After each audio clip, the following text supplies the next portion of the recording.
ప్రజలందరికీ నా యొక్క నమస్కారాలు.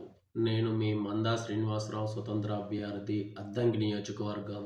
2024 సంవత్సరం మే నెలలో జరిగిన సార్వత్రిక ఎన్నికల్లో నేను స్వతంత్ర అభ్యర్థిగా ఎమ్మెల్యే పదవికి పోటీ చేశాను. మరి ఈరోజు ఈ యొక్క నాయకులు ఇప్పుడు ఎట్లా చేస్తున్నారండి? ఇప్పుడున్న రాజకీయ నాయకులు ఏం చేస్తున్నారు? ఒక మీడియా పట్టుకుంటారు, మైక్ పట్టుకుంటారు. వాడిట్లా చేశాడు, వీడిట్లా చేశాడు, లేకపోతే ఎట్లా జరిగింది, అట్లా చేశారు, రేపు మా ప్రభుత్వం వస్తుంది, రేపు ఇంకొక ప్రభుత్వం వస్తుంది, ఆ ప్రభుత్వం వస్తుంది, ఈ ప్రభుత్వం వస్తుంది, లేకపోతే బూతులు, ఈ ప్రభుత్వం ఆ ప్రభుత్వాన్ని, ఆ ప్రభుత్వం ఈ ప్రభుత్వాన్ని. నీచమైన రాజకీయాలు కదండి ఇవన్నీ. నీచమైన రాజకీయాలు ఇవి. వీళ్ళంటండి మనకు అభివృద్ధి చేసేది. ఇలాంటి నాయకులుగా మనం ఓటేసింది. మా గ్రామాల్లో రాజకీయ నాయకులు తూ అని ఉమ్మేస్తున్నారు. ఇలాంటి నీచమైన రాజకీయ నాయకులకి మనం ఓటేసాము అని ఒకరినొకరు టీ కొట్ల దగ్గర చర్చించుకుంటున్నారు. ఎందుకు? ఈ నాయకులు ఏం నేర్పిస్తున్నారు రాబోయే తరాల వారికి?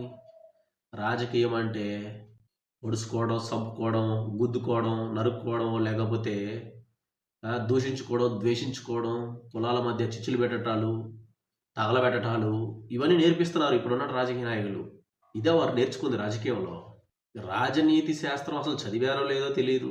అసలు ప్రజల మధ్యకెళ్ళి సమస్యల మీద పోట్లాడండి నాయనా అంటే, మీడియా ముఖం మీద వచ్చి, కెమెరా ముందుకు వచ్చి, ఇంకొక నాయకురాలి మీద, ఇంకొక నాయకుడి మీద దుర్భాషలు ఆడుకుంటూ మాట్లాడతారు, కాలయాపన చేస్తారు. సమయాన్ని వృధా చేయడంలో మొదటగా ఉంటారు ఇప్పుడున్నటువంటి రాజకీయ నాయకులు. సమస్యల మీద పోరాడండి. సమస్యలు ఎన్నున్నాయి? మన రాష్ట్రం ఎలా అభివృద్ధి చెందుతుంది? పేద ప్రజలు ఎంతమంది జీవిస్తున్నారు? ఏ ఏ కులంలో ఎంతమంది పేదవారుగా ఉన్నారు? ఎంతమంది నిరుద్యోగులు ఉన్నారు? మరి నియోజకవర్గాల్లో పెన్షన్కి అర్హులైన వారిని గుర్తించి వారికి ఇప్పించటం, అంగవైకల్యంగా ఉన్నవారిని గౌరవించి వారికి ఏమైనా స్కూటర్స్ కానీ, లేకపోతే వారికి ఒక పెన్షన్ ఇప్పిస్తూ వారికి అండగా మేమున్నామని మాట చెప్పి భరోసా ఇచ్చి వారికి ఏదైనా చిన్న కిరాణా షాప్స్ ఏర్పాటు చేయకూడదా అండి చెప్పండి?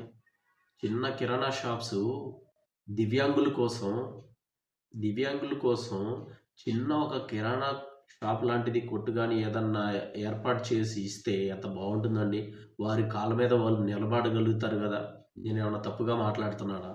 వారికి సున్నా వడ్డీతోటి మనం బ్యాంకులో లోన్ ఇప్పియచ్చు కదండి. సున్నా వడ్డీ, ఎస్. వారు నెల నెల మళ్ళీ ఎంతో కొంత తీర్చే విధంగా అయినా కానీ అట్లన్నా కానీ చేయొచ్చు.